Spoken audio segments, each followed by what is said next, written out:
2 घंटे हो चले हैं वोटिंग के लिए, लेकिन पहले घंटे में 6% वोटिंग हुई है बिहार में। कुछ जगहों पर ईवीएम मशीन की खराबी, खासतौर से भागलपुर में हमारे संवाददाता लगातार बता रही थी, वहां पर अब ईवीएम बदली गई है और वहां पर वोटिंग प्रक्रिया शुरू हो चली है। लेकिन पहले दौर में 6% मतदान हुआ है और अब तक 2 घंटे हो चुके हैं।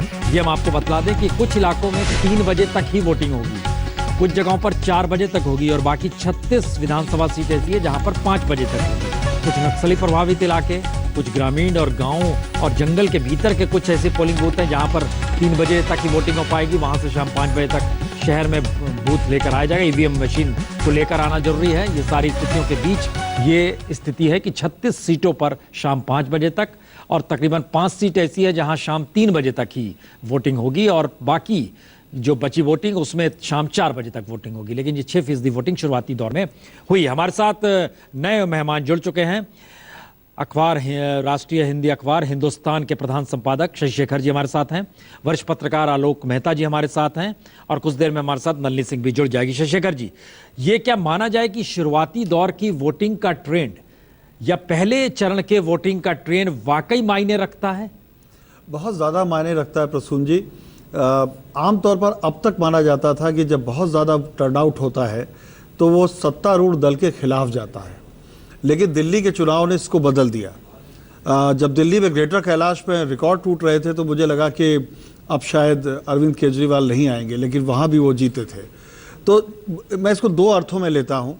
एक तो लोकतंत्र मजबूत हो रहा है, पहले घंटे में 6% का मतदान, खासकर महिलाओं की भीड़ ये साबित करती है कि बिहार अपने को अभिव्यक्त करना चाहता है। ये किस पार्टी, किस गठबंधन के पक्ष में जाएगा ये नहीं कहा जा सकता, लेकिन बिहार अपने हक हुकूक का प्रयोग करना चाहता है और लोकतंत्र के में जो उसकी भागीदारी है उसको सुनिश्चित करना चाहता है।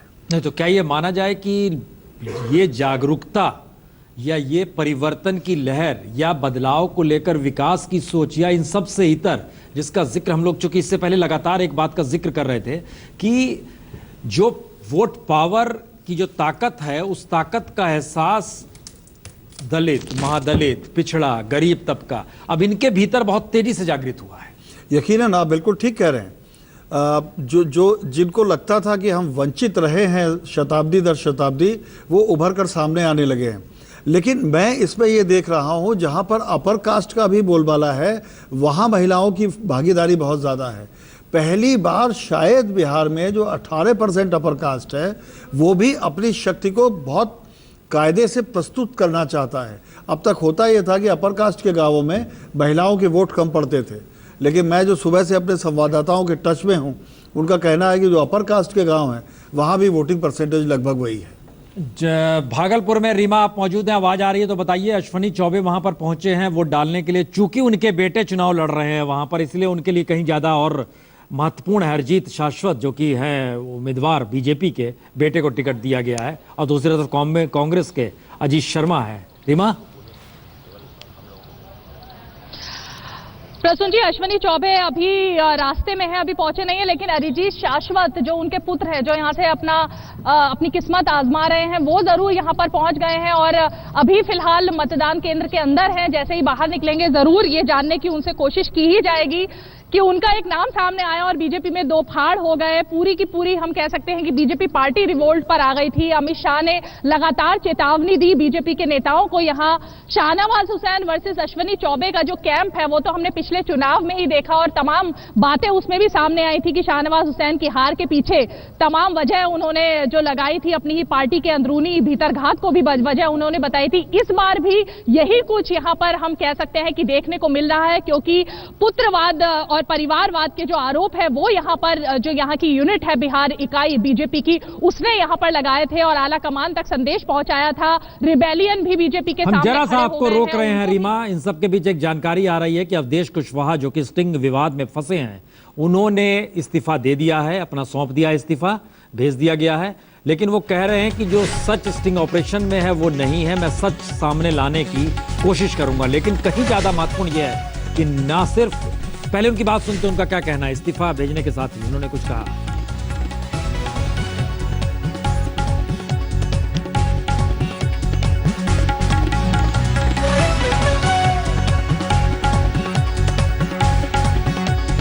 विरोधी जो हमारे क्षेत्र के निवासी हैं और केंद्र सरकार में बड़े पद के धारक हैं, उनके द्वारा साजिश रच करके इस तरह का काम कराया गया। हमारे नेता नीतीश कुमार जी हैं और उनके नेतृत्व में काम करते आ रहे थे और आज भी हैं और आगे भी रहेंगे। और जो आरोप लगाया गया है इसका डट करके जो सही बात है जनता के सामने लाने का मैं कोशिश करूँगा। गंभीर आरोप है, इसलिए मैंने अपने मंत्री पद से माननीय मुख्यमंत्री को आग्रह करते हुए इस चीज से, इस आरोप से मैं मर्माहत हूँ और त्याग पत्र भेज दिया हूँ और माननीय मुख्यमंत्री जी से फोन पर आग्रह कर दिया हूँ कि मेरा इस्तीफा मंजूर कर लिया जाए। न सिर्फ इस्तीफा दे दिया गया है बल्कि पिपरा से चुनाव लड़ रहे थे जो कि पूर्वी चंपारण में आता है, वो अब चुनाव भी नहीं लड़ रहे हैं, उनको अब टिकट नाम भी वापस ले लिया गया है। आलोक मेहरा जी, क्या ये माना जाए कि एक सीट पर अपने कैंडिडेट तक को वापस लेने की स्थिति अगर ये आती है तो इसका मैसेज नीतीश बड़ा देना चाहते हैं या एक अंतर्द्वंद की स्थिति में आके, कंट्राडिक्शन में आके फंस गए वो? नहीं, मुझे तो लगता है कि मैसेज देना चाहते हैं, क्योंकि नीतीश की पूरी छवि आप देखें, इतने वर्षों से वो राजनीति में रहे हैं, लेकिन मुझे ही नहीं याद पड़ता कि कोई उन पर ऐसे गंभीर आरोप आए हों। और खास करके चुनाव के ऐन मौके पर वो षड्यंत्र या नहीं है, लेकिन कहीं ना कहीं जैसे चाहे दिल्ली की घटना हुई हो, मुझे लगता है कि नीतीश यदि इससे 6 महीने पहले भी ऐसा कोई स्टिंग आता तो तत्काल वो निकालने की कार्रवाई करते, क्योंकि नीतीश की इंटीग्रिटी और इस मैसेज का कुछ लाभ भी मिलेगा। मैं समझता हूं कि चाहे विरोधी ने षड्यंत्र किया हो, लेकिन नीतीश को इसका फायदा मिलेगा कि करप्शन होता है तो कहते हैं कि उल्टा प्रभाव पड़ता है, आप कहते हैं लाभ मिलेगा। नहीं, चूंकि यदि ये नीतीश के नाम को फायदा में, नीतीश जहां ये है कि भाई वो किसी भ्रष्ट व्यक्ति को, चूंकि देखिए लालू यादव के साथ आने के बाद लोगों को लग रहा था कि कहीं ऐसा दबाव होगा कि भ्रष्ट लोग, अपराधी तत्व वो कहीं हावी हो जाएंगे, तो यदि वो उसको सही ढंग से, चूंकि अभी देखिए अब महीना भर चुनाव लगभग है, मतलब 5 नवंबर तक वोटिंग होना है। इस दृष्टि से एक घटना का दूसरे पक्ष कहेगा कि इनके मंत्री भ्रष्ट रहे हैं, देखिए आज इन्होंने निकाला, लेकिन मुझे ऐसा लगता है कि नीतीश ने ये कदम उठा करके, चाहे वो एक सीट के लिए आप उम्मीदवार हटा लें, उसको बर्खास्त कर दें, लेकिन उससे बेहतर यह है कि केजरीवाल से दोस्ती का असर है। नहीं, नीतीश केजरीवाल से बहुत ज्यादा उनके पितामह हैं। नीतीश कहाँ केजरीवाल और कहाँ नीतीश, आप ऐसी तुलना कर रहे हैं। एक दिन पहले उन्होंने चूंकि अपने मंत्री को हटाया था, प्रेस कॉन्फ्रेंस में हटाया था, इसलिए हमारे जहन में आया कि नहीं, यूं तो राजीव गांधी ने प्रेस कॉन्फ्रेंस में अपने विदेश सचिव को हटा दिया था, तो वो सब परंपरा में यदि जाएंगे तो हमारे नेता बहुत ऐसे रहे हैं जिनको बर्खास्त किए गए। हम खाली जिनको याद कम होता है, जो नए हमारे साथी हैं, उनको लगता है कि पहले कभी ऐसा नहीं हुआ, आज पहली बार ऐसा हो रहा है।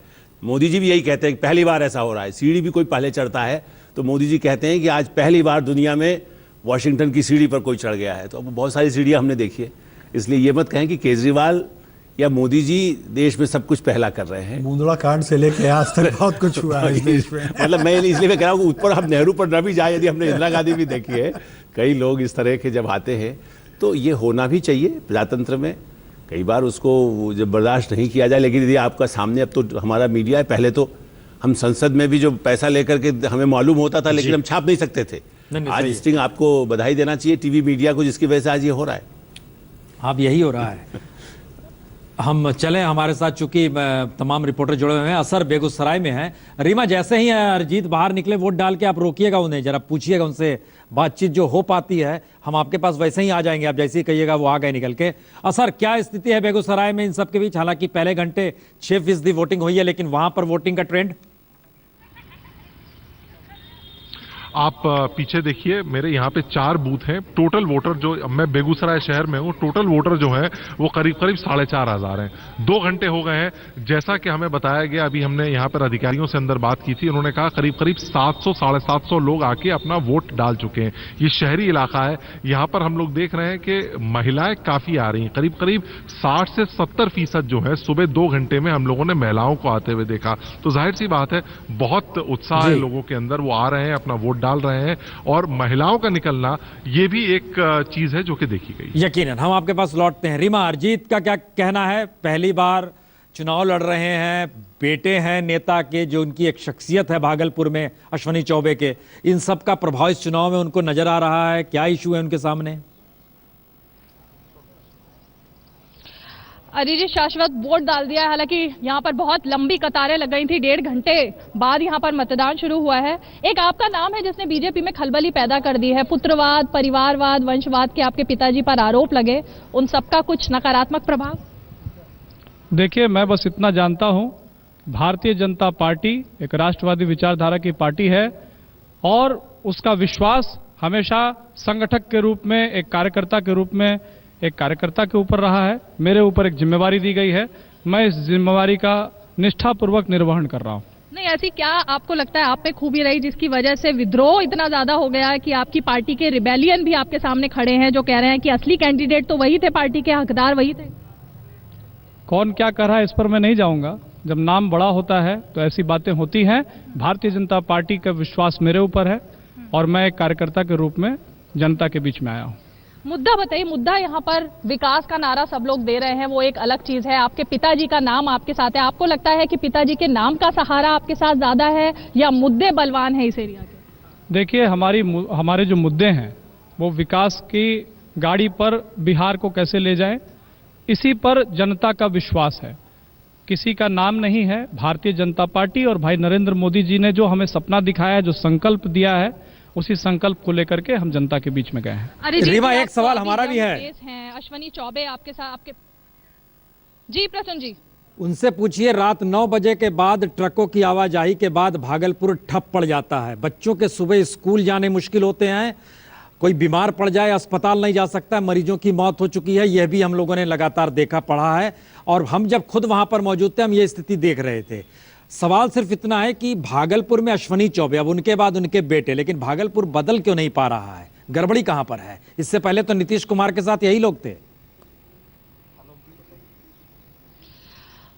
अरिजीत जी, भागलपुर बदल क्यों नहीं पा रहा है? अगर सड़कों की हालत देखें वो बदहाल है, ट्रकों की आवाजाही के चलते बच्चे स्कूल नहीं जा पाते हैं, स्थिति बद से बदतर हो रही है। इतने सालों तक आपके पिताजी ने राज किया, नीतीश कुमार के साथ आप लोग थे सत्ता में, भागलपुर की तस्वीर लेकिन कुछ नहीं बदल पाए।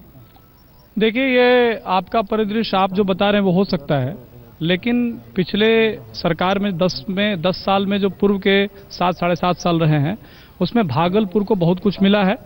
और जो गठबंधन की सरकार चल रही थी उसके बाद का जो कालखंड रहा है उसकी ये परिस्थिति ऐसी बनी है जो जनता आपको बताए। आपके पिताजी सांसद रहे, क्या उनकी तरफ से कोई एफर्ट तो दिखाई दे नहीं है सड़क पर? नहीं, वो मंत्री थे यहाँ से, सांसद तो अभी बने हैं।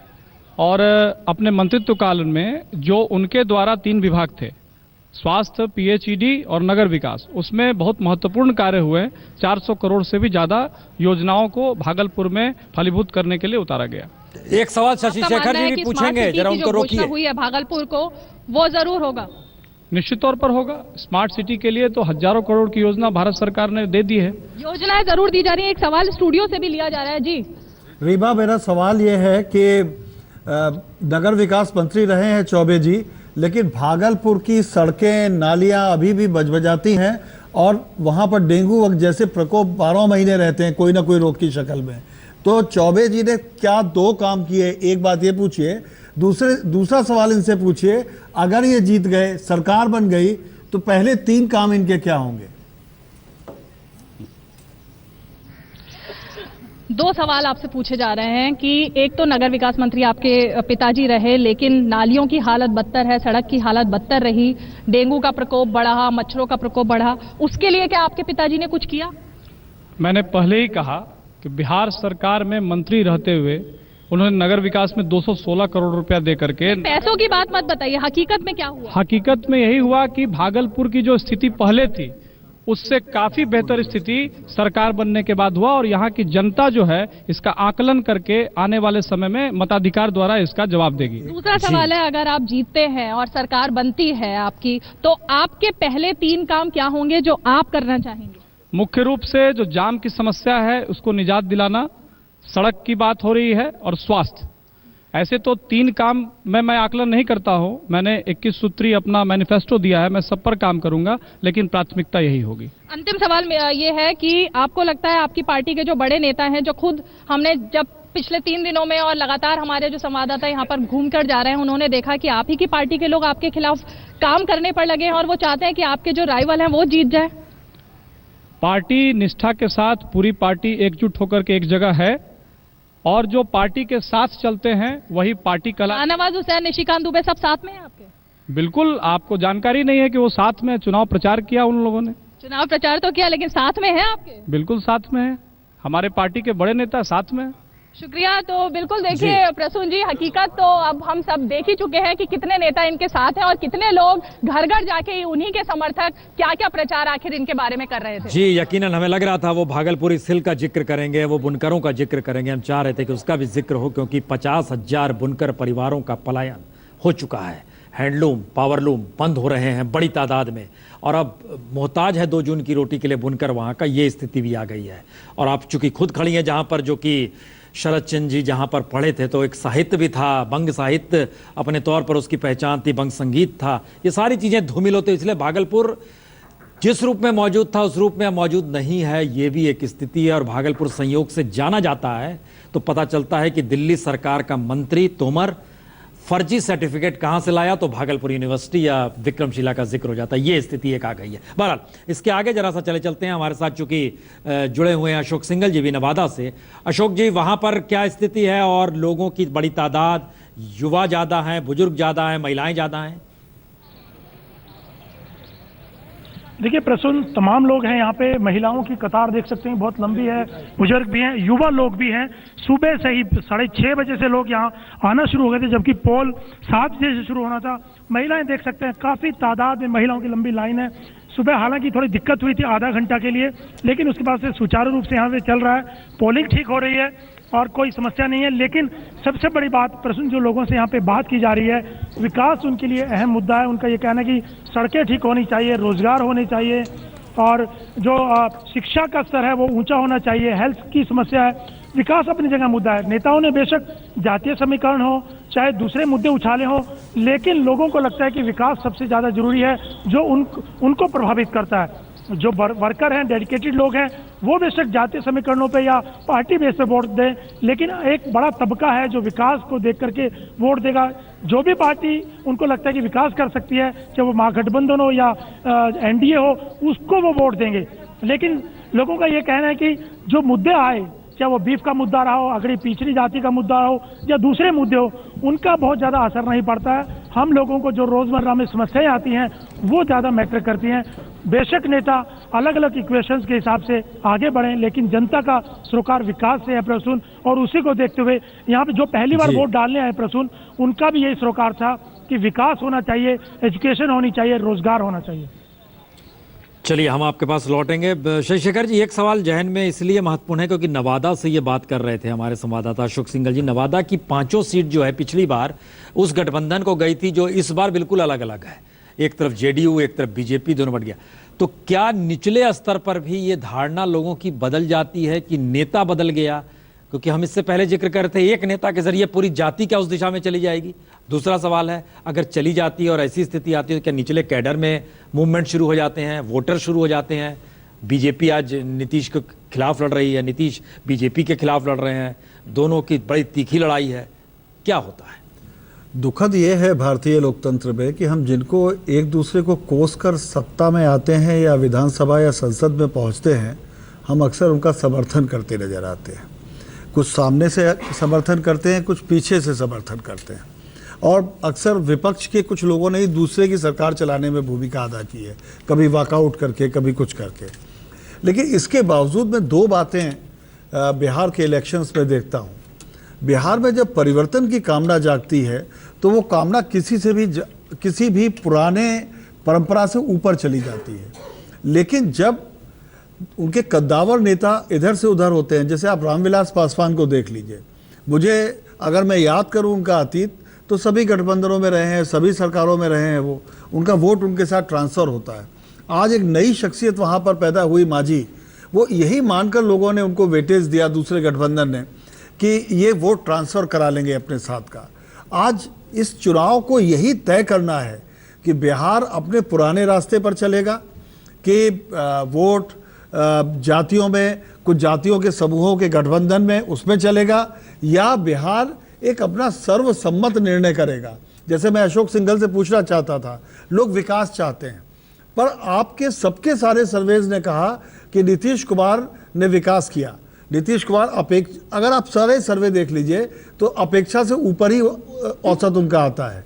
कई सर्वेज में वो नरेंद्र मोदी से भी ऊपर आए, लेकिन क्या 10 साल बाद वो उस करिश्मे को जुटा पाते हैं? जैसे एक सवाल अशोक सिंघल से पूछा जाना चाहिए नवादा में कि अगर लोग विकास चाहते हैं तो अब तक जो विकास हुआ उसको वो कितने नंबर देते हैं, इससे बहुत कुछ तय हो जाएगा।